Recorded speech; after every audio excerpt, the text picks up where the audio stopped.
seorang cucu mantan Kapolri dilaporkan oleh istri Sa. Satu di antara yang jadi penyebabnya adalah pria tersebut menikah dengan pelakor. Bahkan, pernikahan tersebut dilakukan di atas kuburan. Pria itu sempat minta damai kepada istrinya. Dilansir dari Tribun Newsmaker, pria itu berinisial DS dan kini jadi tersangka setelah dilaporkan istri sahnya berinisial DM lantaran menikah siri dengan pelakor. Murka mendapati suaminya menikah dengan perempuan lain, DM begitu marah.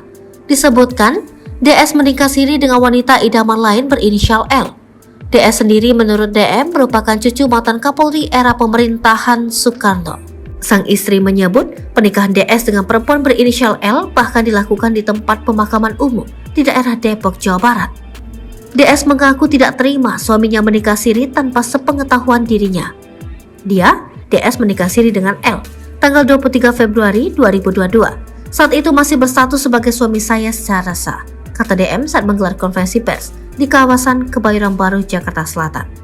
Merasa dirinya dikhianati dan tidak dianggap, DM yang mengklaim selama berumah tangga menjadi tulang punggung karena DS tidak punya penghasilan, melaporkan suaminya itu dan ke Polres Metro Depok dengan pasal 279. Bunyi pasal 279 bahwa pernikahan yang dilangsungkan oleh suami dengan perempuan lain, sedangkan suami tersebut tidak mendapat izin dari istri untuk melangsungkan perkawinan lagi, maka pasal 279 KUH pidana dapat diterapkan, terangnya.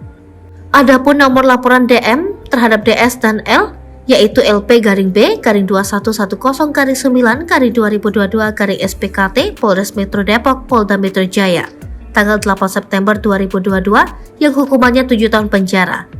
Dan barang bukti yang dimilikinya adalah surat nikah siri. Tak hanya diselingkuhi, DM menuding DS juga menggelapkan kendaraan bermotor yang ia beli.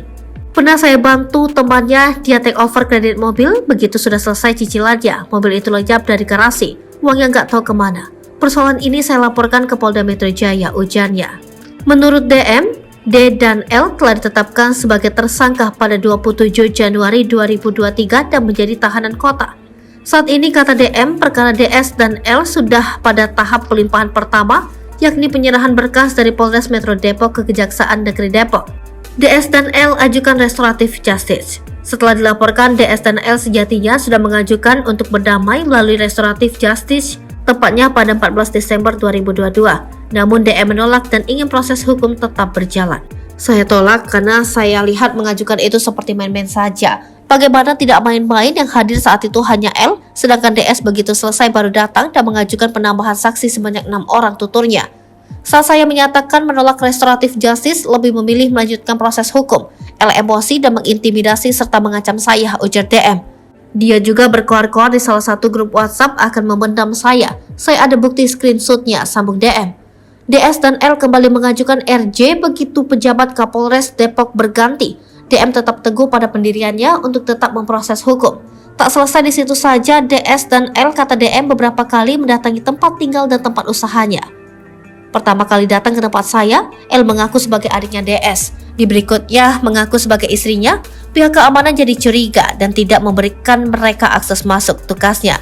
DM menceritakan DS mulai berhubungan kembali dengan L yang merupakan teman satu sekolahnya pada bulan Desember 2021. Tahun 2019, saya dikenalkan dengan L, yang waktu itu sedang dekat dengan seorang pria lainnya yang juga teman sesama alumni sekolah mereka, dan kami makan bersama di daerah Kembang, kenang DM. Pada 2 Mei 2022, DS membawa L ke rumah orang tuanya di kawasan Kalibata, Jakarta Selatan. Saat itu momen Hari Raya Idul Fitri 2022, sedangkan dirinya tidak datang karena kurang sehat. Saya datang ke rumah mertua tanggal 4 Mei, tuturnya. DM mengaku dirinya pernah menggerebek DS dan L di salah satu kos-kosan di kawasan Pejaten Barat, Pasar Minggu, Jakarta Selatan pada tanggal 14 Mei 2022.